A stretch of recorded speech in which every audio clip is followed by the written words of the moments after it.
देखो, be very attentive. It's going to be a very confusing part, very confusing and one of the most difficult portions. I agree. But at the same time अगर वो nerves पर मतलब वो बोलते हैं ना कि एक वो जस्ट दैट लॉजिक को एक बार पकड़ लिए ना, उसके बाद में it will be very intuitive, it will be very nice. So be very attentive. बार बार बताऊंगा, रिपीट करूंगा and will do that Q&A and everything. Currency में थोड़ा कंफर्ट होना पड़ेगा कि what do you mean by an appreciation and depreciation and all. So उसमें we'll have to be comfortable. So what are we talking about, what are we going to cover over here is, अपने subsidiary का बात कर रहे हैं. Subsidiary को how do you convert it into a parent's balance sheet? So what happens is, अपना एक holding company होता है, अपना एक सब्सिडरी होता है. सब्सिडरी का जो बैलेंस शीट होगा, अच्छा obviously we are talking about a subsidiary in a different country. In a different country मतलब वहां पे जो उसका बैलेंस शीट पीएल अकाउंट बनेगा वो उस कंट्री के करेंसी में बनेगा. तो if Tata Motors is over here, Jaguar is in UK, Jaguar का बैलेंस शीट पाउंड में बन रहा है, टाटा मोटर्स का बैलेंस शीट रुपी में बन रहा है. अच्छा, होल्डिंग कंपनी को सब्सिडरी में कन्वर्ट करना होगा करेंसी में कि सब्सिडरी को होल्डिंग में? सब्सिडरी को होल्डिंग में ऑब्वियसली, क्योंकि सब्सिडरी जो है, so there is something called a standalone state financial statements and there is something called consolidated. ये अपने लोग को पता है already, right? Minority interest in ये सब टर्म्स किया हुआ है. तो we don't need to get into that details. Basically idea क्या है, आज टाटा मोटर्स जैगुआर को ओन कर रहा है, तो टाटा मोटर्स का जो बैलेंस शीट होगा, Tata Motors is the holding company because वो ओन कर रहा है. जैगुआर का जो सब्सिडरी का जो बैलेंस शीट होगा जो कि पाउंड में होगा, उसको we need to convert in rupee.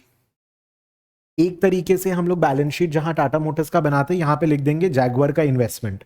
Suppose I am putting my assets over here, I will put Jaguar as an investment इतना का. और एक होगा बैलेंस शीट जहां पर मैं टाटा एंड जैगुआर दोनों का एसेट ऐड करूंगा, लाइबिलिटीज ऐड करूंगा, पूरा दोनों का मिला करके टोटल सेल्स कितना, दोनों का टोटल कॉस्ट कितना, मतलब sale plus sale, cost plus cost, वो हो गया आपका consolidated. I am just revising a little bit for you. वो अपना कंसोलिडेटेड स्टेटमेंट्स हो गया. जो कंसोलिडेटेड स्टेटमेंट होगा तो आप रुपी पर पाउंड के प्लस पाउंड कैसे करोगे? आपका तो दो करेंसी हो गया. So I will need to convert the subsidiary का करेंसी इनटू होल्डिंग का करेंसी. ठीक है, अब ये जो करेंसी का कन्वर्जन है, इसमें दो मेथड्स फॉलो होता है. So obviously I am looking at a subsidiary multinational, मतलब दूसरा कंट्री में. We are not talking about a subsidiary within the same country. वो पूरा इन दोनों का बैलेंस शीट ऐड करने वाला process is not what I am teaching right now.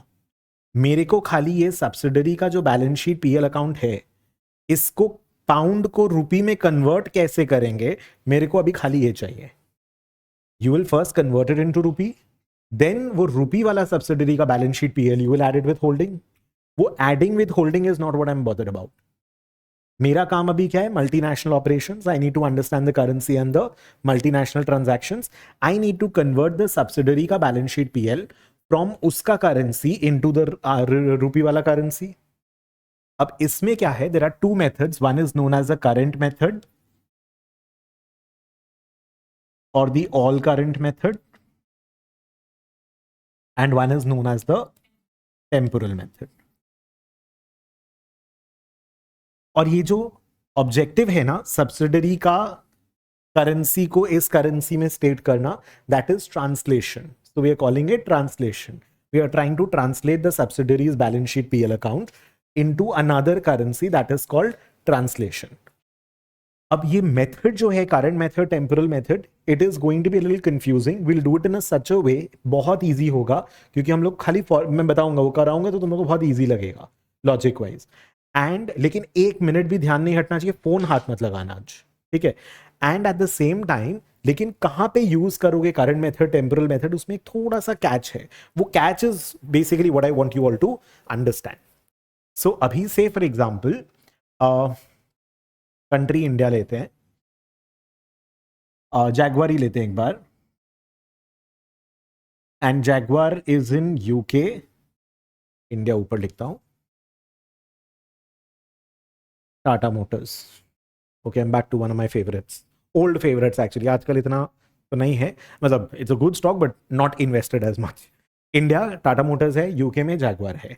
ये आपका होल्डिंग कंपनी हुआ इंडिया में, ये आपका सब्सिडरी कंपनी हुआ. Now there are a couple of things I need to see, जिसमें हम लोग वो करेंसी का टर्म्स भी किए थे पहले.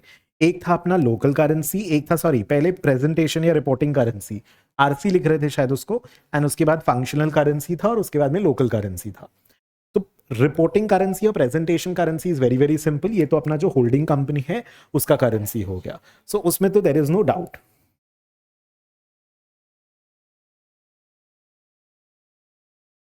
होल्डिंग कंपनी कंट्री का जो करेंसी होगा that is your reporting currency, that is your presentation currency. मतलब सब्सिडरी का जो बैलेंस शीट पीएल अकाउंट होगा उसको रीस्टेट जो करेंगे अपने, वो तो होल्डिंग का रिपोर्टिंग करेंसी में करेंगे, प्रेजेंटेशन करेंसी में करेंगे. सो इन दिस केस ऑब्वियसली मेरे को फाइनली तो टाटा मोटर्स को सॉरी जैगुआर को टाटा मोटर्स के करेंसी में लाना है विच इज INR.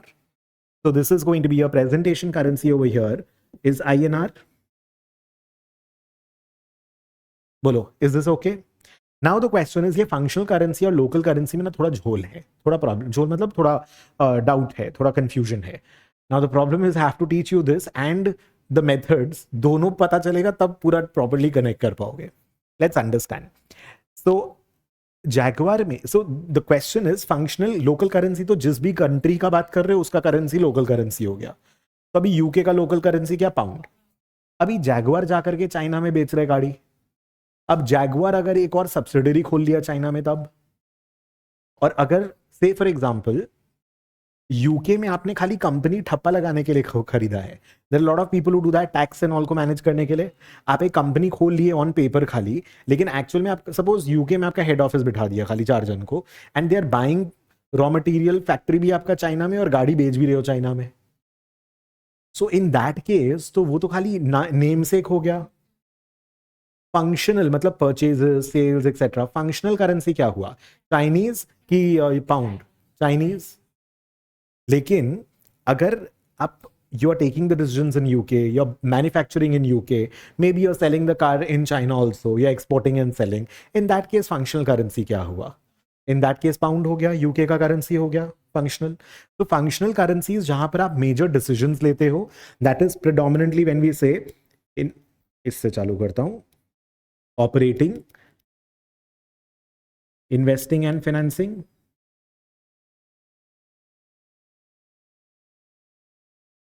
डिसीजंस जिस करेंसी में हो रहा है, we are going to be calling that as functional currency. ना फंक्शनल करेंसी का भी थोड़ा सा लॉजिक समझो. एक तो करेंसी का बात कर रहे हैं, कैश फ्लो का बात कर रहे हैं, प्रॉफिट एंड लॉस का बात कर रहे हैं. कैश फ्लो का, when you're talking about currency, money, we are talking about hardcore money over here. We are talking about the cash flows कि किस में, किस करेंसी में कैश फ्लोज डिसाइड हो रहा है, कैश फ्लोज का बात हो रहा है. So when we are doing that, cash flows का स्टेटमेंट में तो operating, financing, investing cash flow होता है. तो वो डिसीजन मेकिंग कहाँ हो रहा है. Now, say for example, if I am in UK and my factory is also in China, my production, sales, everything is happening in Chinese currency, yuan currency. So in that case, what will happen? In that case, मेरा functional currency तो Chinese हो जाएगा. लेकिन मेरा UK में नाम, name सेक के लिए तो मेरा कंपनीज इन यूके, तो मेरे को पहले तो युआन को कन्वर्ट करना पड़ेगा पाउंड में. लेकिन मेरा होल्डिंग कंपनी का है टाटा मोटर्स इंडिया में, तो उसको वापस कन्वर्ट करके लाना होगा रुपी में. अभी एक बार चाइना का लॉजिक को छोड़ दो. अभी जैगवार है, Jaguar is based out in UK. अभी टाटा मोटर्स एकदम इंडिपेंडेंट है, जैगवार एकदम इंडिपेंडेंट है, उसका खुद का CEO CFO है, खुद का वो लोग डिसीजन ले रहे हैं in terms of manufacturing, sales etcetera. So in that case, Jaguar is more independent entity or a more integrated entity from Tata Motors point of view. Independent, if Jaguar has its own management and they're deciding themselves in terms of their cash flows and all those things, in that case Jaguar is a more independent entity. Independent होगा तो उसका translation अलग तरीके से करेंगे, और अगर integrated होगा तो उसका ट्रांसलेशन अलग तरीके से करेंगे. That is the reason why we are trying to understand कि फंक्शनल करेंसी कौन सा है, राइट? अच्छा, अभी इंडिपेंडेंट होगा तो अलग क्यों होगा और इंटीग्रेटेड होगा तो अलग क्यों होगा? Let me actually do the methods first and then I'll come back to that logic, because उसके बिना समझाना नहीं पॉसिबल है. But let's understand first. So Tata Motors and Jaguar अगर इंडिपेंडेंट है तो इसका जो फंक्शनल करेंसी है वो पाउंड है, और इसका local currency is also pound. इसको जब आप रिपोर्टिंग करेंसी जो कि रुपी है उसमें लेकर के आओगे तो in that case, sorry,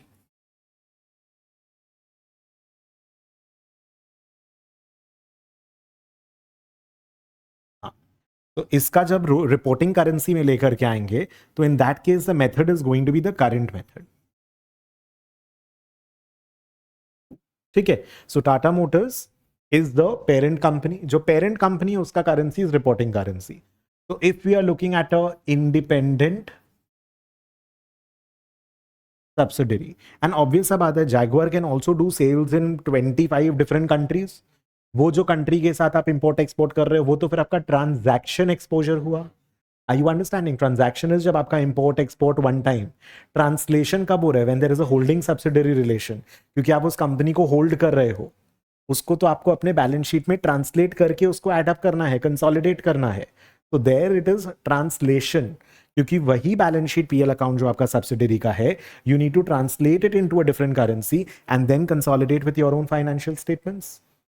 consolidation वगैरह वैसे इंटर कॉर्पोरेट स्टेटमेंट्स इन्वेस्टमेंट्स में करेंगे और डिटेल में. बोलो, आर यू फॉलोइंग दिस? और माइनॉरिटी इंटरेस्ट वगैरह मेरे को थोड़ा सा बेसिक्स बताया, मेरे को याद है. And I know that you know what you need in a later level, in the second level or the third level or whatever, and क्या चीज में कहाँ डेप्थ चाहिए, क्योंकि वो दूसरे सब्जेक्ट या दूसरे लेवल में काम आएगा. वो बहुत जरूरी है. राइट? ओके.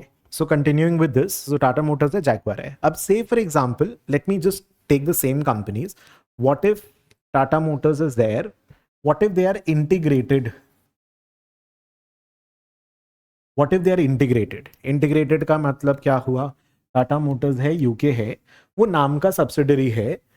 टाटा मोटर्स ही डिसाइड कर रहा है सब कुछ, सारा ऑपरेशंस यहां से हो रहा है. Your reporting currency is equal to your functional currency. तो ये तो फंक्शनल करेंसी नहीं है, ये तो खाली लोकल करेंसी है आपका पाउंड.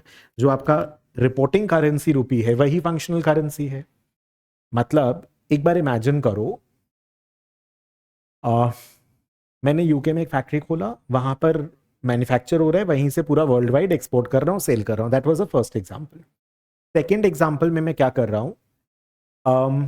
आई एम टेकिंग, मैं यहां पे बैठा हूं, मैं यहीं से पूरा ऑपरेट कर रहा हूं.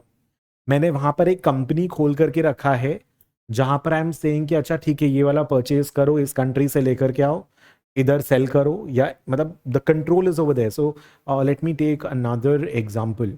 सो when I am looking at let's say an XYZ bank, वो अपना यहाँ पर पूरा फंक्शंस आउटसोर्स करके रखा है, lot of accounting and reporting and all that requirement. But decision लेना, रुपया कहाँ रखेंगे, रुपया कहाँ ट्रांसफर होगा, कैसे क्या होगा, all those things are happening in other country. So in that case, the entity over here is not the one who's being able to take decisions. It is as if कि suppose मैंने company नहीं खोला बाहर, मैं बाहर की country में ही loan लेकर के और वहीं पे थोड़ा बिजनेस कर रहा हूं और वहां पे मैन्युफैक्चर करके वो सामान पूरा वर्ल्ड वाइड सेल कर रहा हूं.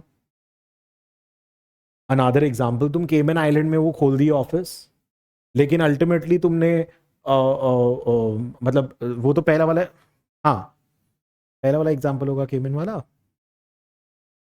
नहीं, हाँ केमन वाला तो पहला होगा कि केमन या मॉरिशस में तुमने खाली एक ऑफिस खोल दिया है, वो ओन करता है कंपनी इंडिया में, लेकिन सब कुछ इंडिया का कंपनी है, इंडिया में मतलब पूरा फंक्शंस हो रहा है, बिजनेसेस हो रहा है, डिसीजन मेकिंग हो रहा है, वो खाली ऑन पेपर वहां पे ओन कर रहा है टैक्स वैक्स बचाने के लिए, सपोज यू डन समथिंग.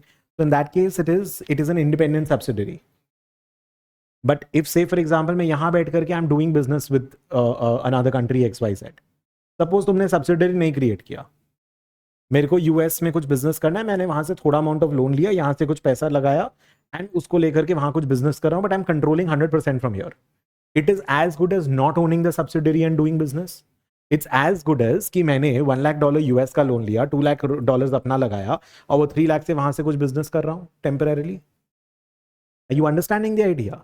तो उसमें इस इसेंशियली तो मैंने एक तरीके का डॉलर में लोन लिया है, जबकि मैं हूं INR में and I am doing business in dollar थोड़ा बहुत, उसको करके जो भी करना है कन्वर्ट वगैरह करना है, आई विल डू इट. थोड़ा सा माइंडसेट रखो. Let me explain the methods, then I be able to do this better. Method समझने से ही होगा. ओके, सो यहां पर reporting currency functional currency same है. जो रिपोर्टिंग करेंसी INR, कंट्रोल तुम इंडिया से कर रहे हो ना, तो फंक्शनल करेंसी INR है. लेकिन ऑब्वियस सा बात है, your subsidiary situated where in UK in pound, वो लोकल करेंसी, तो इसको भी आपको ट्रांसलेट तो करना पड़ेगा. वो जो ट्रांसलेशन होगा that will be done using temporal method. बोलो, are you following this? There could also be a possibility where, say for example, you've got India, you've got UK, and you've got China. It is possible this is your reporting currency, this is your local currency, but this is your functional currency. और obviously China का जो currency है वो इधर का local currency है. मतलब आपका इंडिया में जो कंपनी है वो होल्डिंग कंपनी है, यूके में जो कंपनी है वो चाइना में मैन्युफैक्चरिंग एंड सेल्स भी कर रहा है. ठीक है, decision making is happening here. तो फंक्शनल करेंसी तो चाइनीज करेंसी हो गया, राइट? चाइना का सपोज सब्सिडरी भी नहीं है, बट आपका बिजनेस वैसे कर रहे हो कि चाइना एंटिटी में हो रहा है पूरा. तो दिस इज योर सब्सिडरी. आपको इसको ट्रांसलेट करना है. तो you'll have to first functional से अगर ट्रांसलेट कर रहे हैं, फंक्शनल से अगर ट्रांसलेट कर रहे हैं, इसको तो करंट करना हो. 1 सेकेंड. तो this is a functional, this is a local. Sorry, my mistake भाई, मैं बोला कुछ गड़बड़ हुआ है. This is a functional currency. UK is doing business in China. पहले ठीक ही बोला था, अभी गड़बड़ कर दिया. चाइना में बिजनेस हो रहा है. UK is a functional currency जहां पर all the decision making is being done. But you are doing the manufacturing in China and there is a lot of sales that is happening in China. You are doing the manufacturing in China. जो Apple भी phones manufacture कर रहा है China में, cell कर दे रहा है पूरा वर्ल्ड वाइड. सपोज उसका एक प्रोपोर्शन चाइना में भी सेल हो रहा है, बट उसका कंट्रोल तो पूरा यूएस में है. Are you understanding? So that is what we are doing over here. So when you're bringing from local currency to functional currency में जब आएगा, you will have to follow the temporal method to functional, और functional से reporting में जब जाएगा तो you will have to follow the current method. So it is possible कि हम लोग को 2 बार translation करना पड़े. The control is in UK. Here the control is in UK, not in India. ये control कर रहा है.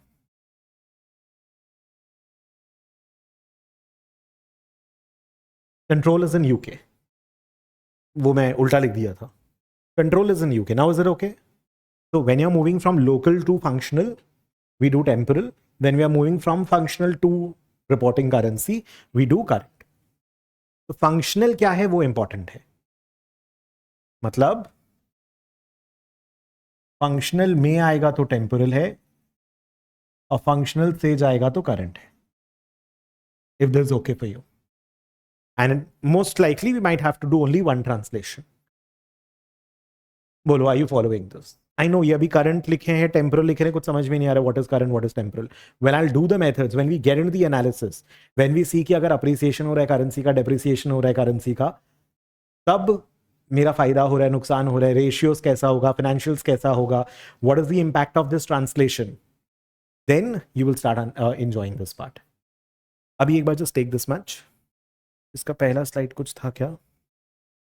करना है कर लो, मतलब ले लो, 1 मिनट लगेगा. Take this. Okay. There are a lot of things in between that I've missed right now. मैं बाद में आऊँगा उस पे. I want you to understand the basics first. So a lot of questions she is having. Functional currency basically जहाँ control हो रहा है, या फिर एक currency जिसमें lot of sales, operations, मतलब that currency is very important for your functioning. मतलब वो खाली नाम का currency नहीं है. In terms of operations, in terms of sales, in terms of operating expenses, मतलब that currency is not just for the namesake on balance sheet PL. That is one. Second, yes, independent is जहाँ पर अपने current method use करें. Integrated is जहाँ पर your control is यहाँ पर head office में और your holding company में basically. एंड yes, ये लोग दोनों अपना अपना बैलेंस शीट, तो ऑब्वियसली इनको अपनी कंट्री में, यू आर अ कंपनी, आपको तो अपनी कंट्री में अपना करेंसी में बैलेंस शीट पीएल बनाना ही पड़ेगा. आपको वहां के local company laws and all तो you will have to comply, right? Now when the holding company is making the balance sheet PL, then उसको सब्सिडरी को कन्वर्ट करना पड़ेगा अपने बैलेंस शीट पीएल में, तभी वो उसको कंसोलिडेट कर पाएगा, right? So that is that. And her next question was very interesting कि अगर होल्डिंग कंपनी है तब तो वही कंट्रोल करेगा, लेकिन you have to understand holding company day to day operations control नहीं करता है. Holding company would be, let's say for example, electing the board of directors and all, फिर वो बीओडी वो चला रहे बैठ करके. आप एक शेयर होल्डर की तरह हो, और एक वेल इंटीग्रेटेड हो गया कि वो नाम का खाली वो खोल दिया है, बट आपका यहाँ का मैनेजमेंट ही उसका डे टू डे ऑपरेशंस और वो सब मतलब डिसीजन मेकिंग ले रहा है रेगुलर बिजनेस में. But if it is a very very independent entity, then you appoint the directors, CEOs, CFOs, etc., or matlab the BOD and all, then they get the management done. Bolo. तो holding integrated में भी आप appoint कर रहे हो, but ultimately मतलब it's not that appoint कर दिया और साल के एंड में देखेंगे. रेगुलर डिसीजन मेकिंग में भी मतलब you are the ones who is regulating and who is getting the thing done. नहीं नहीं, चाइना में भी you created an entity let say, but ultimately the control is in UK. In that case UK functional currency हुआ. अच्छा, एक छोटा सा चीज बताना है, it will be helpful for me in something. Temporal method को ना एक्चुअली इसको रीमेजरमेंट बोलते हैं एंड इसको ट्रांसलेशन बोलते हैं. देखो, एक तो बहुत ही लूज तरीका हो गया बात करने का कि हम translating one balance sheet PL account, one set of financials into from one currency to another. वो तो ट्रांसलेशन एक इंग्लिश वर्ड ट्रांसलेशन हो गया. And the other one is where I am saying that the remeasurement, one is being called as remeasurement, one is being called as a translation. एक method का नाम, मतलब वो प्रॉपर नाउन की तरह treat करो एक बार. सो करंट मेथड को ही ट्रांसलेशन बोलते हैं. एक्चुअल में temporal method is remeasurement, but जब मैं इंग्लिश का वर्ड ट्रांसलेशन यूज कर रहा हूं, ultimately I am translating in both the cases. I am translating one currency to another, financials of a company from one to another currency. बोलो following this. अभी I no थोड़ा सा अभी problem है, give me some time, बस ये method में आ जाते हैं. Let's do the method only, फिर I will try to put everything together.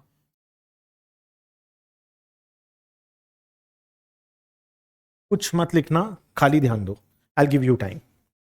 अभी when I am looking at the current method, it is wonderful. Balance sheet है, पीएल है. I try to follow the old जो मैंने class 11-12 में सीखा है, T method. T method होने से क्या हो, बैलेंस वाला चीज, वो नेट इक्विटी और वो सब बहुत इजीली समझ में आता है. That is why. So I put the assets on this side and liabilities on this side. Liability मतलब equity and liability. I hope ये सब प्रॉब्लम नहीं है फाइनेंशियल स्टेटमेंट्स वगैरह पढ़ने का. एंड पीएल अकाउंट में अपना सेल्स वगैरह होता है, इसको ये भी करना तो कर सकते हैं, इसमें इतना वो नहीं चाहिए मेरे को.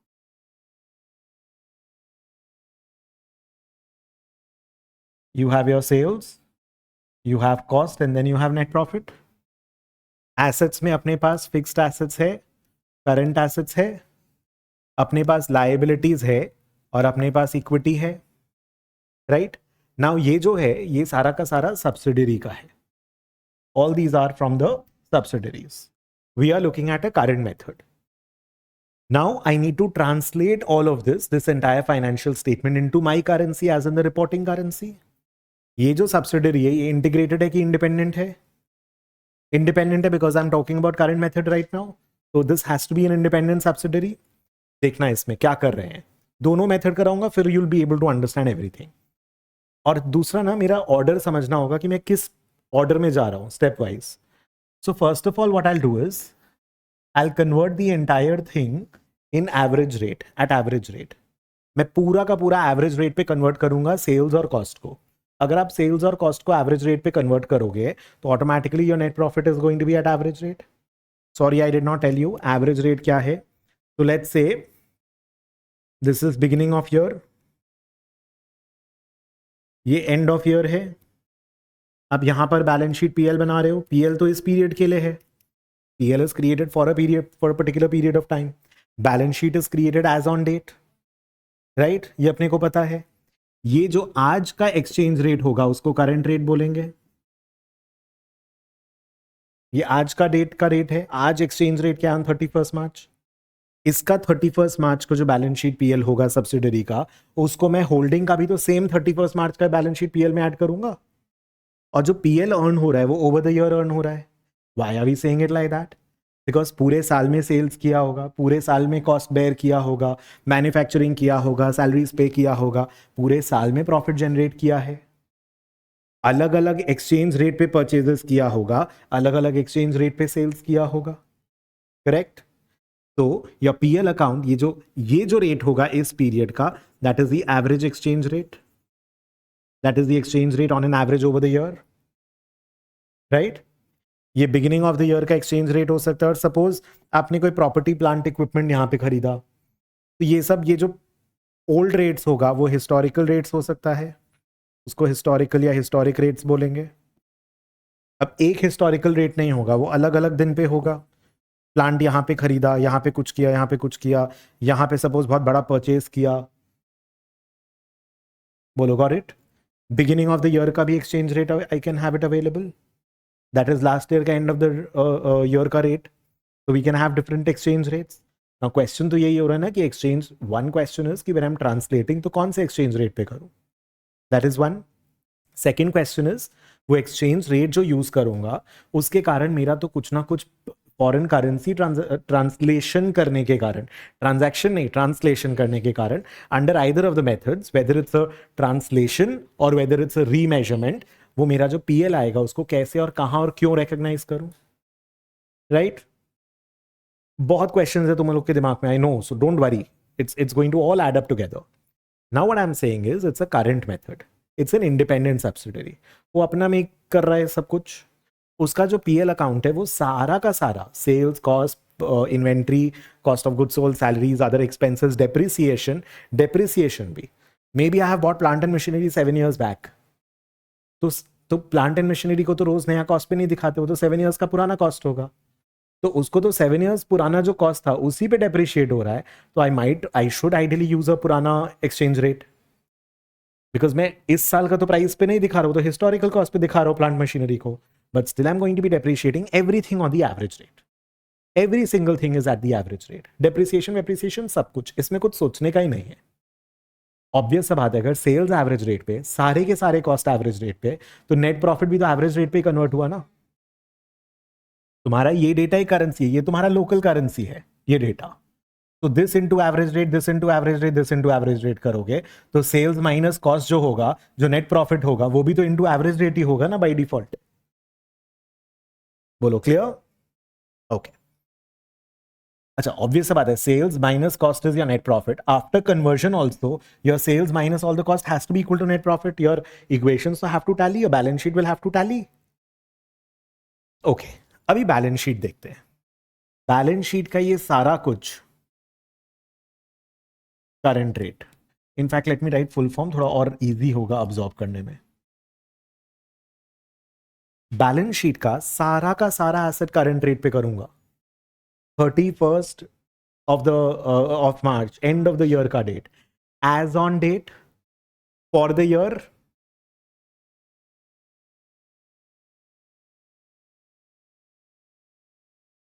देखो, ओवर द ईयर तो तुम्हारा करंट एसेट कैश बैलेंस ऊपर नीचे होता रहा है, may be you purchase certain plant machinery etcetera during the year, but मैं तो बैलेंस शीट का वैल्यूज एज ऑन डेट आज के दिन देख रहा हूं, तो मैंने सारा का सारा एसेट्स को करंट रेट पे कन्वर्ट करना है, सारे के सारे लायबिलिटीज को करंट रेट पे कन्वर्ट करना है.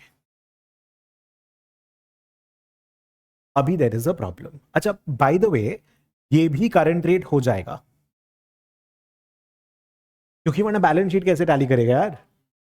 लोकल करेंसी में जब तुम्हारा था तब your asset is equal to equity plus liability, ये तो टैली कर रहा था. कन्वर्ट करने के बाद में भी तो ये टैली करना पड़ेगा. FSA has to be strong. Your understanding of balance sheet PL has to be good. अगर assets and liability equity tally कर रहा है, A is equal to L plus C, तो conversions करने के बाद में भी टोटल टैली करेगा. PL अकाउंट से डोंट यू नो कि नेट प्रॉफिट को यहां भेजते हैं रिटेन्ड अर्निंग्स में. Now there is a problem, वो एवरेज रेट है, ये करंट रेट है, अब ये थोड़ा सा दिक्कत हो गया है. अब इसमें जो होगा, there will be a lot of work to be done over here, क्योंकि ये जो नेट प्रॉफिट होगा ये एवरेज रेट पर ही इसके अंदर आने वाला है. This is going to be a bit of a problem. तो how do we solve this, let me see. तो इसमें you have your equity share capital, ये हिस्टोरिकल कॉस्ट होगा, sorry historical rate. Equity share capital is historical rate. Equity share capital मतलब वो और additional paid in capital plus retained earnings होता है. नहीं, रिटेन्ड अर्निंग्स जो होगा वो बिगिनिंग, जो रिटेन्ड अर्निंग्स होगा, बिगिनिंग बैलेंस मतलब ओपनिंग बैलेंस, वो लास्ट ईयर एंड का रेट और हिस्टोरिक रेट जो भी लास्ट ईयर था, प्लस इस साल का नेट प्रॉफिट कर रहे हो, that is at average rate. देखो, मैंने पहले ये बताया फिर ये समझाया. पहले ये नेट प्रॉफिट कैलकुलेट होगा, ये एज इट इज आएगा, ये सारा करंट रेट पे ट्रांसलेट होगा, ये भी करंट रेट पे ट्रांसलेट होगा. जो टोटल इक्विटी है वो करंट रेट होना पड़ेगा। इक्विटी का कंपोनेंट्स के लिए मैंने नहीं बोला है कि करंट रेट होना पड़ेगा, जो टोटल इक्विटी है that has to be at the current rate, ठीक है, नॉट द कंपोनेंट्स। तो beginning retained earning, equity, share capital और additional paid in capital, suppose 10 years back the company was started, तो 10 years back जो exchange rate था वो rate पे equity, share capital और एपीआईसी होगा, क्योंकि वो वन टाइम है, जब इशू होता है शेयर्स तभी होता है additional paid in capital, which is what we call securities premium in India normally, right. तो वो दोनों तो जब सिक्योरिटीज इशू हुआ उसी टाइम का है, वो हिस्टोरिकल रेट पे होगा, उसमें कुछ करने का नहीं है आपका। रिटेन्ड अर्निंग्स, लास्ट ईयर का closing retained earnings is this year का बिगिनिंग, तो लास्ट ईयर जो रेट पे क्लोज हुआ था उसी रेट पे इस ईयर का ओपन करना होगा, तो ये लास्ट ईयर एंड का जो रेट है वो यूज करना होगा। एक तरीके से उसका हिस्टोरिक, वो उसका हिस्टोरिक रेट हो गया ना, रिटेन्ड अर्निंग्स का historic rate is last year closing, क्योंकि तो एवरी ईयर अपडेट हो रहा है। लास्ट ईयर का रिटेन अर्निंग्स भी तो उसके पहले साल का प्रॉफिट प्लस किए होगे, डिविडेंड माइनस किए होगे। रिटेन अर्निंग्स क्या होता है? Opening balance plus net profit minus dividend closing balance, वही है retain earnings plus net profit minus dividend, फिर क्या था? Closing balance. ये क्लोजिंग बैलेंस है।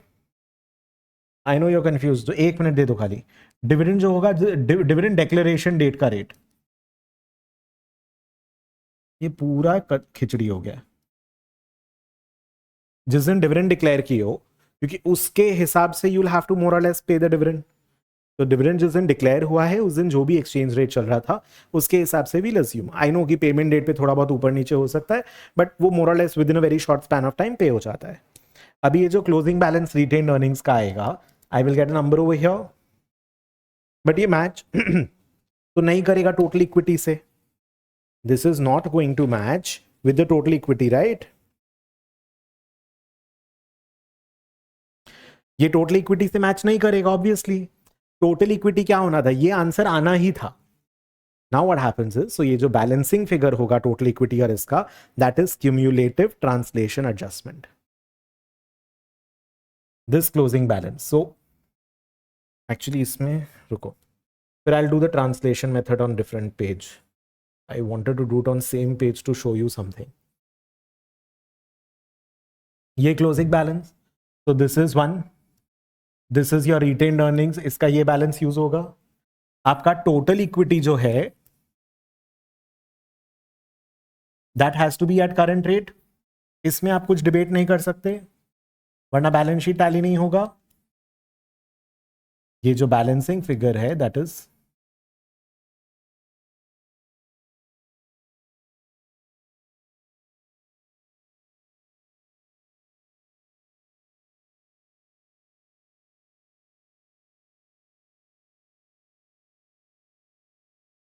ये वो जो PUFE का F होता है ना, वो है।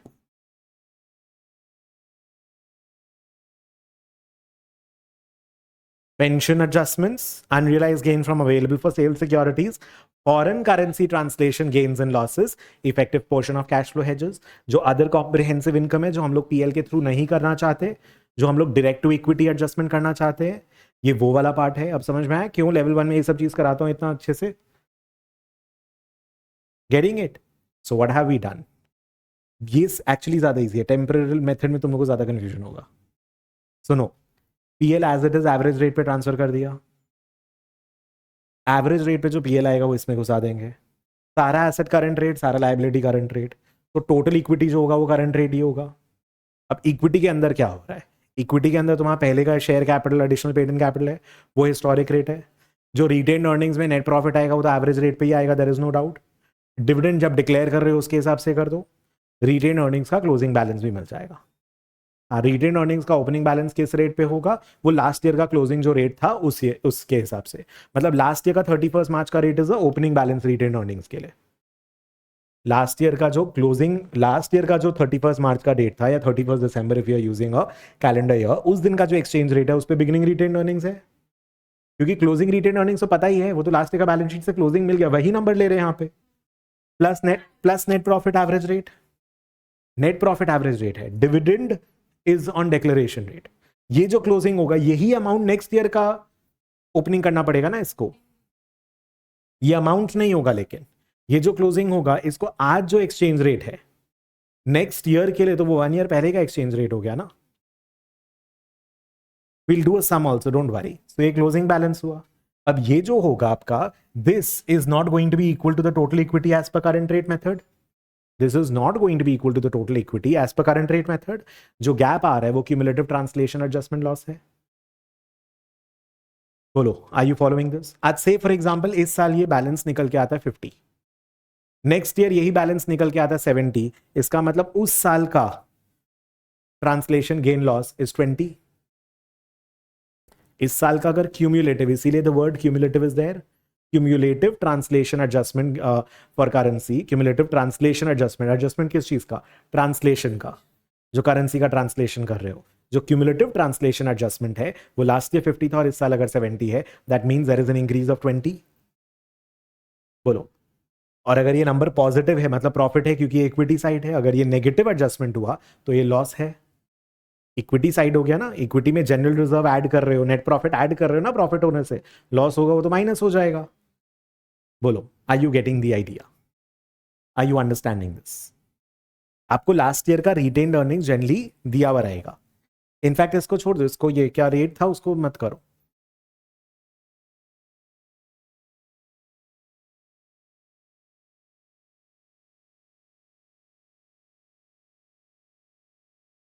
ये बेटर है, you right it like this. Last year का जो क्लोजिंग बैलेंस है रिटेन्ड अर्निंग्स का, वो इस साल का ओपनिंग बैलेंस है. नहीं, क्योंकि लास्ट ईयर का जो क्लोजिंग बैलेंस होगा वो तो ऑलरेडी ट्रांसलेटेड उस करेंसी का है ना. और जो भी उसमें जो चेंजेस होगा, जो एडजस्टमेंट होगा, वो बैलेंसिंग फिगर सीटीए आएगा, क्यूम्युलेटिव ट्रांसलेशन एडजस्टमेंट. एक बार take this down, give me a minute. I'll do temporal, then I'll compare the two, then I'll tell you why independent के लिए मेथड है और इंटीग्रेटेड के लिए ये है. मेथड नहीं समझाऊंगा तो कैसे बताऊंगा कि क्यों ये वाला मेथड ऐसे फॉलो किया जा रहा है. एक बार इसको लो, और ये बहुत बेस्ट तरीका है टू प्रेजेंट इट, मतलब रिवाइज करने के लिए. बहुत ही सिंपल है. पूरा पीएल एवरेज रेट, पूरा balance sheet current rate, total equity को लेके. इक्विटी के अंदर है जो भी खिचड़ी है. Take this, let's see. And yes, ये जो क्लोजिंग बैलेंस है ये अगले ईयर का ओपनिंग बैलेंस होगा रिटेन्ड अर्निंग्स के लिए. ठीक है. एक बार let's understand the temporal method now.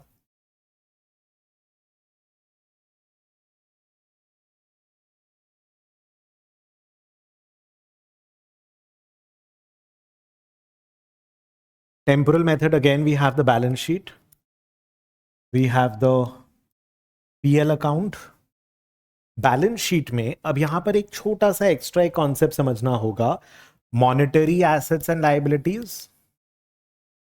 Monetary liabilities, monetary assets, non monetary asset, non monetary liabilities. Generally ना क्या होगा, तुम्हारा इक्विटी ये होगा, इसी में लिखता हूं, your equity will be this, all your liabilities will be this. इसमें आपका cash, accounts receivable, loans given, loans and advances जो देते हो वो सारा आएगा. एंड इसके अलावा ऑल अदर एसेट्स यहाँ पे आएगा. Generally of fixed assets, intangible assets, intangible छोड़ दो, fixed asset, land, building etcetera, वो जनरली यहाँ आना चाहिए. What do you mean by monetary और non monetary asset? We need to understand this first before we move further. Monetary asset मतलब monetary amount. 1 lakh rupees अगर मेरा बैंक बैलेंस है, वो 1 lakh rupees will remain 1 lakh rupees, आप उसको चेंज नहीं कर सकते हो. बट अगर मेरे पास बैंक में 1 kg गोल्ड पड़ा हुआ है, तो दैट 1 kg गोल्ड का value will keep on fluctuating. The value of 1 lakh rupee के not change in the sense currency terms में. 1 lakh rupees always going to be 1 lakh rupees only. आज बहुत इन्फ्लेशन हो गया तो भी 1 लाख रुपीज ही रहे वो बैलेंस में. उससे you'll be able to purchase less goods and services. Let me give you a better example. मैंने आपको 10 लाख रुपीज का लोन दिया. अब वो जो 10 लाख रुपीज का लोन दिया मैंने, वेदर इन्फ्लेशन बहुत ज्यादा हो गया तो भी आप मेरे को 10 लाख वापस करोगे या 10 लाख से ज्यादा वापस करोगे? 10 लाख. लेकिन अगर मैंने आपको 1 kg गोल्ड दिया कि आपका शादी में यूज करने का है, आप मेरे को बाद में 1 kg गोल्ड वापस कर देना, तो even if the value of the gold is increase, you will have to give me 1 kg gold. So when you looking at land, building, plant, machinery etcetera, उसका value can keep on changing. वो non monetary asset है, उसका value currency terms में fix नहीं है. But cash या accounts receivable है, आज मैंने कुछ माल बेचा and I have a debtor accounts receivable from my customer. I have an X amount. So whether there is inflation, deflation, whatever, he does not care. He will give me that exact amount only. If I am taking a loan of 1 crore rupees, I'll have to pay back 1 crore. If I am taking a loan of $10 million, I'll have to pay back $10 million. Liabilities तो mostly आपका जो amount है वही है, जो लिखा हुआ है वही है exact. Equity तो change होते रहेगा. Reserves, notional profit, your profit and all that notional नहीं. And any which ways, equity is what? All the assets sell off करके जो liabilities बचेगा, pay off करने के बाद में जो बचेगा, वो equity को मिलेगा. तो वो तो value of the company को represent कर रहा है, right? In a way. Balance sheet में नंबर्स है, I understand, but technically if you see, वो तो बैलेंस शीट को रिप्रेजेंट कर रहा है. Are you understanding the idea? अगर मैंने आज दूसरे तरीके से समझो, I am in India, I am Tata Motors here, मैंने पाउंड में, मैंने यूएस में जाके 1,10,000,000 का लोन लिया. अब एक्सचेंज रेट फ्लक्चुएट कर डाला, मेरे को $10 लाख पे करना पड़ेगा कि suppose I took a loan of $10 lakh when it was 83 rupees. So 830 million rupees का लोन है मेरा. $10 लाख, 10, अच्छा $1 मिलियन हुआ ना, सॉरी, हाँ $1 मिलियन, तो 83 मिलियन रुपीज का लोन है. आज एक्सचेंज रेट 86 हो गया, तो मेरे को, तो मैं क्या बोलूंगा कि नहीं मैं तो थोड़ा कम डॉलर्स दूंगा. Is it possible? No. $1 million loan is $1 million. अब आपको अगर 86 मिलियन रुपीज भी खर्च करना पड़े, you'll have to use 86 million rupees two by $1 lakh and पे ऑफ दैट लोन. तुम्हारा लॉस हो रहा है कि नहीं 3 मिलियन का? यस, 3 मिलियन रुपीज का लॉस हुआ ना. तो यहां पर वो जो है वो नॉन मॉनेटरी लायबिलिटी हो गया है, वो मॉनेटरी लायबिलिटी है. अगर सपोज यूएस से मेरे को किसी से $1 लाख रिसीवेबल है, today if the rate is exchange rate is 83, it's $1 lakh only, 83 lakh rupees. Tomorrow if it is 86 rupees, it is still $1 lakh receivable, which will translate to 86, but that $1 lakh is not changing. But if I have bought a land, building, plant, machinery in US, so in that case वो अब मेरा exchange rate 83 86 अगर change होता है, वहां का inflation and all के हिसाब से हाउसिंग प्राइस भी तो चेंज हो सकता है. बोलो, are you following this? Right. So वो नॉन मॉनेटरी एसेट्स लाइबिलिटीज है. मैं आऊंगा इस चीज पे कि क्यों नॉन मॉनेटरी एसेट लाइबिलिटी को अलग ट्रीट कर रहे हैं. Let me complete the method first and I will explain the why. वो जितना भी वाई है ना वो बताऊंगा, और वाई जानना बहुत जरूरी है for you guys if you don't want to be confused and if you really want to understand. Mugging up will not get you anywhere, right. सो इसमें क्या होगा, अभी आपका जो मॉनेटरी एसेट है वो सारा करंट रेट पे, एक्सचेंज रेट पे चेंज होगा. जो मॉनेटरी लायबिलिटी है वो करंट एक्सचेंज रेट पे चेंज होगा एज एन बैलेंस शीट का जो क्लोजिंग डेट है. क्यों? क्योंकि आज $1 लाख पे करना है, तो आज 86 रुपीज अगर है तो 86 पे करो. आज अगर $1 लाख मिलना है तो 83 था, लेकिन आज तो 86 है, तो $1 लाख को तो 86 पे ही मिलेगा, तुमको तो 86 मिलेगा ना. लेकिन तुम बोलोगे मैंने 5 इयर्स पहले हाउस खरीदा था, आज 83 का करेंसी 86 हो गया, तो हाउस का भी तो वैल्यू चेंज हो गया होगा. तो इनको जो होगा ये हिस्टोरिक रेट पे होगा. ये प्रॉब्लम है, इसमें आएंगे. इसको भी हिस्टोरिक रेट ही करना होगा. वैसे एक्सप्लेन करूंगा इसको, give me a minute. Non monetary assets को हिस्टोरिक रेट पे करना होगा, ठीक है. थोड़ा सा बता देता हूं पहले ही. I think you guys are. Temporal method में it is a well integrated subsidiary और it is a non integrated one. Integrated है, इंटीग्रेटेड है मतलब मैं वो एसेट लायबिलिटी ओन करता हूं. मैं अगर एसेट लायबिलिटी ओन करता हूं, मैं अपने एसेट्स को तो हिस्टोरिकल कॉस्ट पे दिखाता हूं, वही दिखा रहा हूं. लेकिन मैंने अगर कोई लोन लिया या लोन दिया या कैश में अगर बैलेंस पड़ा है, तो वो तो मॉनेटरी अमाउंट है, वो तो एक्सचेंज रेट के हिसाब से फ्लक्चुएट होना चाहिए. दैट इज वाई इनको करंट रेट पे किया जा रहा है. लेकिन करंट रेट मेथड में it was not like I am owning, मतलब वो एक एक लैंड बिल्डिंग में कंट्रोल कर रहा हूं, इसलिए जो भी करंट रेट है उस पर ट्रांसलेशन कर दो खाली. ये क्योंकि इंटीग्रेटेड है, तो इसमें अगर कोई भी फायदा नुकसान हो रहा है, गेन और loss is happening due to currency, वो मेरा पीएल का पार्ट होना चाहिए. आई विल शो यू कि यहां पे जो गेन और लॉस होगा ना वो पीएल में जाएगा. और करंट रेट में क्या था कि वो तो खाली टेम्पररी है, वो तो ट्रांसलेट कर रहे हो, मैं तो इंटीग्रेट तो नहीं करके रखा हूं. That is an independent entity. तो उसका जो भी ऊपर नीचे हो रहा है करेंसी, मैं तो कंट्रोल नहीं कर रहा हूं ना करेंसी को. इसलिए उसको पीयूएफई में ले रहा हूं, इसलिए उसको डायरेक्ट टू इक्विटी में ले रहा हूं, उसको पीएल अकाउंट में नहीं ले रहा हूं। इसमें उसको मैं ये जो गेन लॉस होगा करेंसी का, will take it to PL. How? I show you right away. I again come back to this concept. समझ में आ रहा है थोड़ा थोड़ा? You will put it all together. दो मेथड खत्म होने दो, एक सम होने दो दोनों मेथड का, फिर एकदम 100% क्लियर होगा। सम होते ही पूरा क्लैरिटी आ जाएगा। अब ये हिस्टोरिकल रेट में आपको ये करना है। अभी इसमें how do we do this? अब इसमें you have your equity share capital, ये हिस्टोरिकल रेट करेंगे, ये हिस्टोरिकल रेट करेंगे। इक्विटी शेयर कैपिटल मतलब including additional paid in capital. उसके बाद में जो आपका रिटेन्ड अर्निंग्स था, opening balance again last year, last year का क्लोजिंग है, प्लस नेट प्रॉफिट आ रहा हूं minus dividend. Dividend again historical जो भी डिक्लेरेशन रेट है, डेट पे जो रेट होगा, ये आपका क्लोजिंग बैलेंस होगा। करेक्ट? ये जो टोटल होगा, ये तो इसके हिसाब से आ जाना चाहिए ना answer. Total equities balancing figure.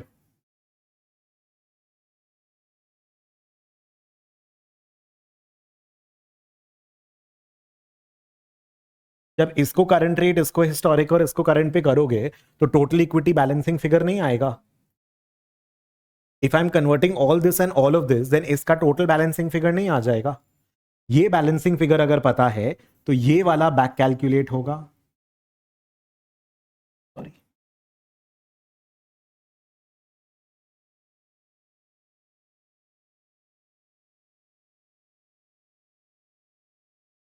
समझ में आ रहा है? पीएल अकाउंट का बैलेंस बैक कैलकुलेट कर रहे हो, यहां there is no currency translation adjustment, PUFE, direct to equity, कुछ नहीं।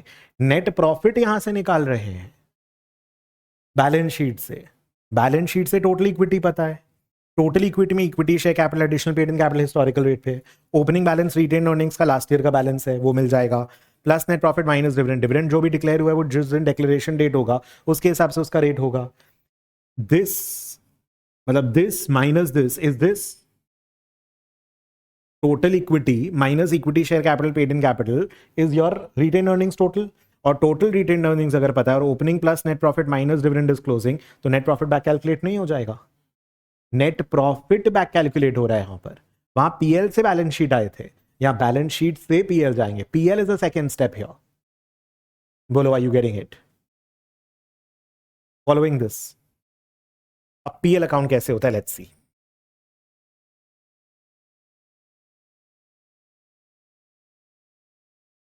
सो पीएल में you have your sales, you have your cost of goods sold, you have other expenses, ideally you have your net profit, correct? That is how your PL works. अच्छा, अभी sales जो होगा, एक बात बताना, purchases throughout the year होता है on a daily basis, daily या सेल्स डे? अच्छा, I will ask you another way. Sales और परचेजेस दो चीज है, एक डेली बेसिस पे होगा और एक लेट्स से क्वार्टरली बेसिस पे करेंगे। Which will be which? Purchases quarterly, sales daily. So अगर मैं कुछ मैन्युफैक्चरिंग भी कर रहा हूँ, I buy lot of inventory, I keep manufacturing for 2-3 months, then again I buy inventory, then I keep manufacturing for 2-3 months, but sales तो मेरा रोज का काम है। Are you understanding? तो एवरेज रेट पे सेल्स होना चाहिए कि हिस्टोरिक रेट पे? और कॉग्स, कॉग्स और सेल्स में एक एवरेज रेट करेंगे, एक हिस्टोरिकल रेट करेंगे। Yes, good. So this is going to be average rate. ये जो होगा ये हिस्टोरिक रेट होगा, और ये जो अदर एक्सपेंसेस होगा ये भी रोज का है, ये एवरेज रेट होगा। अब इसमें थोड़ा सा एडजस्टमेंट पॉसिबल है। Opening stock plus purchase minus closing stock. It's possible कि इसका हिस्टोरिक रेट और इसका हिस्टोरिक रेट अवेलेबल है और इसको शायद एवरेज रेट पे लेना पड़े, पॉसिबल। उससे कॉग्स निकाल लेंगे हम लोग। A R if H R not available, correct. And mind you सारे हिस्टोरिक रेट अलग हो सकते हैं, बिकॉज हिस्ट्री में तो मतलब कोई कोई डेट पे कुछ कुछ अलग चीज होगा, तो हिस्टोरिक रेट्स कुछ भी अलग अलग। अच्छा, वन मोर थिंग, एक डेप्रिसिएशन भी है अपना, डेप्रिसिएशन एमोटाइजेशन, वो किस रेट पे होगा? जिस रेट पे जो एसेट का डेप्रिसिएशन कर रहे हो, वो एसेट के समय खरीदने के टाइम पे जो रेट था, वो उसका हिस्टोरिक रेट बन जाएगा, वो उसका हिस्टोरिक रेट बन जाएगा। बोलो, are you following this? Now I have all the values, मेरे को पता है किधर एवरेज रेट है किधर हिस्टोरिक रेट है। इफ यू नोटिस, ये यहां से आया है,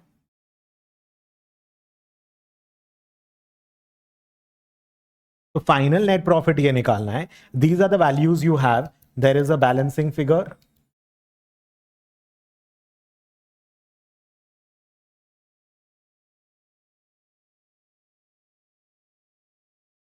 ये जो बैलेंसिंग फिगर है, दिस इज रीमेजरमेंट गेन और लॉस। ट्रांसलेशन गेन लॉस नहीं बोल रहा हूं इसको, इसको रीमेजरमेंट गेन और लॉस बोल रहा हूं।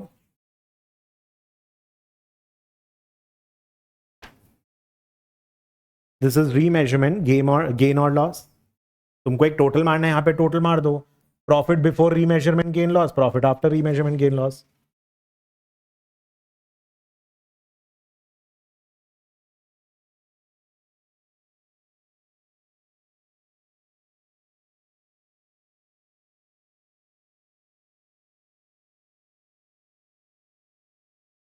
यहां पर पीएल वॉलेटाइल हो रहा है, I give you time, just ध्यान दो। What are we doing? Monetary assets जो लाइबिलिटीज जो भी होगा, मॉनेटरी एसेट्स एंड लाइबिलिटीज जो भी होगा, उसको करंट रेट पर कन्वर्ट करेंगे। क्योंकि अगर आज का आज, if I have taken a loan और इफ आई हैव टू पे of a loan, if I get that cash, if I get that receivable, मेरे को तो वही उस फॉरेन करेंसी का वही एग्जैक्ट अमाउंट मिलेगा, उसको I have to convert at current exchange rate, so I am doing that. जो बाकी नॉन मॉनेटरी एसेट लाइबिलिटी है, आई एम तो not planning to sell, it is an integrated subsidiary, मैं own करता हूं उसको, मैं उसको चला रहा हूं, वो हिस्टोरिकल पे रख रहा हूं सारी चीजें। So my total equity is at historical rate, उसमें इक्विटी शेयर है, add additional paid in capital, उसका रिस्पेक्टिव हिस्टोरिक रेट होगा। यहाँ retain earnings opening balance I get from last year's closing balance, dividend जिस दिन डिक्लेयर हो रहा है उसके हिसाब से यूज कर लेंगे उसका रेट। नेट प्रॉफिट जो होगा वो बैक कैलकुलेट होगा, because I know the total equity का closing, I know historical paid in capital and all that, तो I can back calculate the closing balance of retain. तो क्लोजिंग बैलेंस रिटेन पता है तो नेट प्रॉफिट आ जाएगा, net profit को यहाँ लेकर के जाएंगे। अब वो करंट रेट मेथड बहुत ईजी था, उसमें सारा कुछ एवरेज रेट है, पूरा पीएल, पूरा का पूरा balance sheet except for equity, total equity उसमें भी करंट रेट है, इक्विटी के अंदर थोड़ा बहुत प्रॉब्लम था, और उसमें जो बैक कैलकुलेशन था वो अपना ट्रांसलेशन गेन एडजस्टमेंट लॉस आ रहा था। यहां पहले रिटेन्ड अर्निंग्स का टोटल निकालो, फिर टोटल रिटेन्ड अर्निंग्स से नेट प्रॉफिट निकालो, नेट प्रॉफिट को लेकर के यहां लेकर के जाओ, इसके अंदर पीएल में सारे को सारे अलग अलग रेट्स पे करो। Predominantly what are we doing? We are doing sales and other expenses जो कि recurring है throughout the year at average rate, and बाकी सारा कुछ at respective historic rates। COGS का भी अगर हिस्टोरिक रेट वैसे नहीं पता, opening stock plus purchase minus closing, opening closing का हिस्टोरिक रेट आइडियली पता होगा, परचेज का नहीं पता होगा। अगर क्वार्टरली भी परचेज किया, if I don't know those exact rates, I will assume purchases to be historic, but opening closing तो है। अब ये इसमें भी थोड़ा सा माथा लगाएंगे बाद में, क्योंकि फीफो लीफो को लेकर के भी प्रॉब्लम होगा, वहां तो सारा ही करंट रेट है। If the COGS is in current rate, मतलब पूरा पीएल करंट रेट, तो ओपनिंग स्टॉक भी करंट रेट, क्लोजिंग स्टॉक भी करंट रेट। यहां पर तो ओपनिंग स्टॉक उसका हिस्टोरिक, क्लोजिंग स्टॉक उसका हिस्टोरिक। अब क्या फीफो लीफो होगा? अब is the exchange rate appreciating today, depreciating today, in FIFO in LIFO, ये सब पूरा अभी देखेंगे, बहुत मजा आएगा। इरिटेट मत हो, मेरे को तो बहुत मजा आ रहा है honestly, it will be very interesting. It's just that you need super focus, think of it as if कि तुम प्रैक्टिस कर रहे हो फोकस करना, because you are forcing yourself to be very very focused. Distractions हटाओगे, बहुत ही superb है। एंड ये जो पीएल अपना आ रहा है बैलेंस शीट से, ये तो पीएल फाइनल होना ही पड़ेगा, because that is the figure you plugged into your PL, to your balance sheet. ये टोटल लाने के लिए और ये जो अमाउंट्स में कन्वर्जन किया है इसमें, तो obviously there is gonna be a difference, that difference is your remeasurement gain and loss. Now please understand, it's an integrated subsidiary, इसीलिए यहां रीमेजर कर रहे हैं कि पूरे साल मैंने दूसरे करेंसी में बिजनेस किया, उस करेंसी में करने के कारण अब रीमेजर करके मेरा फॉरेक्स के कारण क्या प्रॉफिट नुकसान हो रहा है, and I need to include that in my PL account because it is integrated, because I am controlling it, because I am running it. So उस करेंसी के कारण जो फायदा नुकसान होगा वो मेरा फायदा नुकसान है, वो मेरे पीएल में आएगा, वो पीएल में इंक्लूड कर रहा हूं. और जो चीजें हिस्टोरिकल थी उसके ऊपर मेरे को फायदा नुकसान नहीं कैलकुलेट करना है फॉरेक्स का, या non monetary assets and all, वो तो इट्स एन इंटीग्रेटेड सब्सिडरी, उसको नहीं I want to calculate in my PL account, उसको I will let it be at historic rate. But जो करंट कैश एडवांसेस पेबल्स जो monetary वाले हैं जिसमें आपका नंबर चेंज नहीं हो सकता, दैट मतलब $1 लाख है तो $1 लाख ही है. Are you understanding? So if $1 lakh है लेकिन टुडे इट्स बिकम 86 90 95 रुपीज, तो $1 लाख तो $1 लाख ही रहेगा ना, तो वो तो चेंज नहीं हो सकता. लेकिन हाउस के प्राइसेस वगैरह है तो वो तो प्राइस भी चेंज हुए होंगे. सो उसको I will keep it at historic rate only, but the monetary asset liability जो है that I am going to be keeping it at current rate. And जो पीएल में भी जो कॉम्पोनेंट्स है वो उसके हिसाब से rates I am going to use. देखो डेप्रिसिएशन भी हिस्टोरिक रेट यूज किया हुआ है क्योंकि उसका एसेट हिस्टोरिक रेट है. I'm not planning to sell this. It's an integrated subsidiary. That PL should be my PL. Obviously, the profit and loss account is going to be very, very volatile in this case as compared to the current. Current में तो PL को कुछ माथा नहीं लगा रहे हम लोग. Current में तो वो direct to equity हो रहा है, OCI के अंदर adjustment आ रहा है. बोलो, are you understanding this? Take this down. I'll repeat. I'll compare the current and temporal once again. दोनों पूरा का पूरा A to Z बताऊंगा. एक बार इसको लो.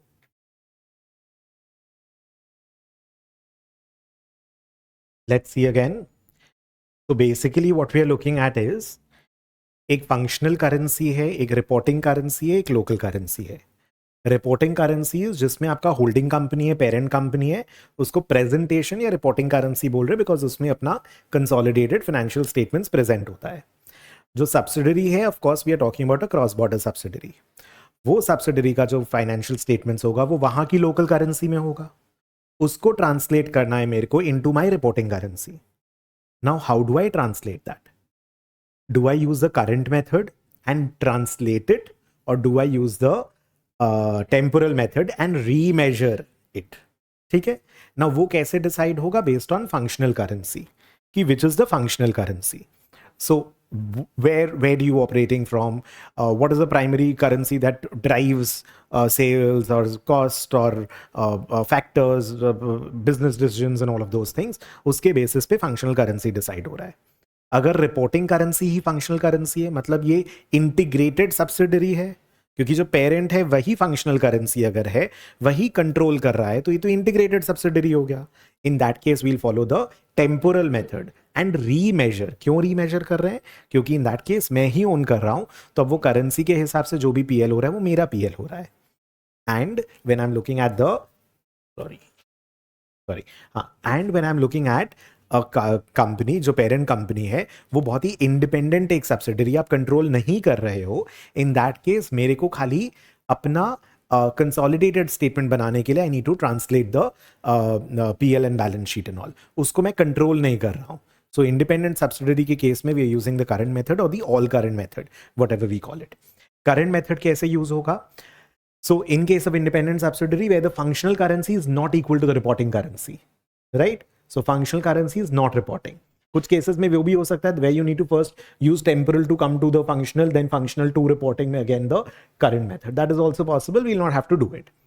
Current method में क्या होगा? पूरा का पूरा पीएल अकाउंट जो होगा एवरेज रेट पे एज इट इज ट्रांसलेट कर देंगे. हिस्टोरिकल कॉस्ट वॉस्ट कुछ नहीं है, I am not controlling and मेरा पीएल नहीं है exactly.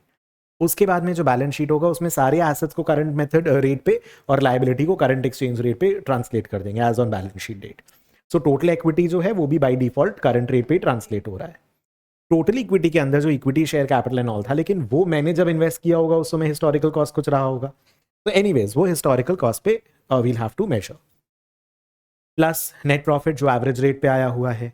So you have this, you have one equity share capital at historical rate, net profit at average rate, dividend rate also historical rate जिस दिन वो declare हुआ था. And ये जो बिगिनिंग बैलेंस है तो लास्ट का क्लोजिंग बैलेंस है. नाउ ये जो क्लोजिंग बैलेंस है वो आपको मिल जाएगा यहां पर लेकिन टोटल इक्विटी के साथ ये पूरा मैच नहीं करेगा. There is a difference that is basically going to get adjusted through CTA, cumulative translation adjustment. वही आपका जो पीयूएफई था, ओसीआई का पार्ट, अदर कॉम्प्रिहेंसिव इनकम का पार्ट, जो पोर्शंस को हम लोग इनकम स्टेटमेंट में नहीं दिखाना चाहते, we want to show it directly under equity, it's like a reserve के थ्रू एडजस्टमेंट करना, वो एफ वाला पार्ट हुआ, foreign currency translation gains and losses. बोलो, is this clear? Temporal method में what we are doing is, temporal में we don't start with PL, we start with balance sheet. Balance sheet में जो monetary asset liability है, we are the ones who are controlling it. तो cash, accounts receivable या monetary assets हुआ, जिसका dollar या currency terms में value change नहीं हो सकता, राइट? अगर मैंने 1 लाख का लोन लिया तो 1 लाख ही देना है. उसका परचेजिंग पावर क्या है उस करेंसी का, आई डोंट केयर. तो मॉनेटरी एसेट एंड लायबिलिटीज में करंट रेट में चेंज होगा, नॉन मॉनेटरी एसेट लायबिलिटी उसके रिस्पेक्टिव हिस्टोरिक रेट में चेंज होगा. The monetary asset ideally will be cash, accounts receivable, loans and all, जिसका amount change नहीं हो सकता. स्टॉक इन्वेंट्री का तो वैल्यू चेंज हो सकता है, वो तो सेम करेंसी वैल्यू नहीं रहेगा. घर वगैरह तो नहीं रहेगा same currency value. So stock, it's not current asset. Monetary asset does not mean current asset. Inventory is not a monetary asset. It is a current asset, but not a monetary asset. Long-term liability is not a current liability, but long-term liability is still going to be a monetary liability. क्योंकि long term भी loan लियो तो if I have taken $10 million का loan तो $10 million का ही loan है. तो monetary asset liability we converted current rate, historical rate पे your non monetary asset, and obviously your total, ये क्या बोलते हैं, नॉन मॉनेटरी लाइबिलिटी, वो एक्चुअली बैलेंसिंग फिगर आएगा, इक्विटी वाला पार्ट. क्योंकि ये करंट हिस्टोरिक, ये बैलेंसिंग फिगर हो जाएगा actually. I should historic rate ऐसे ठीक है, इसका जो कॉम्पोनेंट्स है वो हिस्टोरिक रेट ही है. If you don't want to write it's okay, but I want to write historic rate only. तो equity, share capital, additional paid in capital historic rate है. जो ओपनिंग बैलेंस है वो लास्ट ईयर का closing balance था. Dividend जो actual में historic rate है, जो भी डिविडेंड का डिक्लेरेशन डेट है उसके हिसाब से कर रहे हो. Now this closing balance is already known. ये जो टोटल बैलेंसिंग फिगर है, ये जो टोटल बैलेंसिंग फिगर है, दिस इज दिस. अब इसको यूज करके I will be able to back calculate the net profit needed. ये जो नेट प्रॉफिट होगा, एक सेकेंड, राइट, ये जो टोटल होगा, ये total minus this is this, उसको यूज करके नेट प्रॉफिट बैक कैलकुलेट करेंगे, एंड वो नेट प्रॉफिट इधर जाएगा पीएल अकाउंट में. अब पीएल अकाउंट में जो सेल्स और ऑपरेटिंग अदर एक्सपेंसेस है, which is like a daily thing, average rate, COGS, depreciation, amortisation, उनका रेस्पेक्टिव हिस्टोरिक रेट्स. लेकिन obviously it's not gonna match with the net profit, because ये तो एवे ही मतलब बैक कैलकुलेट किया हुआ एक एवरेज फिगर है, टोटल फिगर है. ये जो नेट प्रॉफिट टोटल चाहिए, and these are the rates at which I am translating each of the components of PL account, तो इसमें भी एक डिफरेंस आएगा. That difference is your remeasurement gain and loss, because it's an integrated subsidiary. तो यहाँ forex से related जो historical है वो हिस्टोरिक पे ही रख रहा हूँ, लेकिन जो करंट है उसमें जो गेन लॉस आएगा, I am taking it in PL. Of course my PL account is going to be very very volatile. बोलो, is it okay till here? Cumulative नहीं होगा ना, ये फॉर द ईयर हो गया. एवरी ईयर तो तुम पीएल में डाल दे रही हो, ये तो क्यूमुलेटिव हुआ नहीं. रिजर्व्स क्यूमुलेटिव होता है, लास्ट ईयर का ओपनिंग बैलेंस, इस साल का ट्रांसलेशन एडजस्टमेंट गेन लॉस, इस साल का क्लोजिंग. बट इसमें तो आप पीएल में घुसा चुके हो ना उसको, तो पीएल के थ्रू रिजर्व में जा चुका है, इसमें क्यूमुलेटिव नहीं होगा. एंड इसमें हिस्टोरिकल चीजों को तो आप नहीं रख रहे हो, जो करंट में चेंज हो रहा है वो करंट फ्लक्चुएशंस के कारण जो monetary asset liability and PL में व्हाटएवर फ्लक्चुएशंस आर देयर, उसके हिसाब से कर रहे हो. I'll get into more details about LIFO, FIFO, उसके हिसाब से how will this get impacted, COGS and all. Ratio analysis कैसे impact होगा if I'm following this method versus this method. Management का क्या issues हो सकता है, management बोलेगा decide करेगा functional currency. उसको current method use में फायदा होगा कि temporal में फायदा होगा, they'll do all those. We'll discuss that. Currency appreciate कर रहा है कि depreciate कर रहा है under each of the method. किस में फायदा हो रहा है, किस में लॉस हो रहा है, व्हाट इज योर एक्सपोजर, ये सारा कुछ आएगा. But first let's do a question after this, so that this method is first very clear, then we'll move into those things.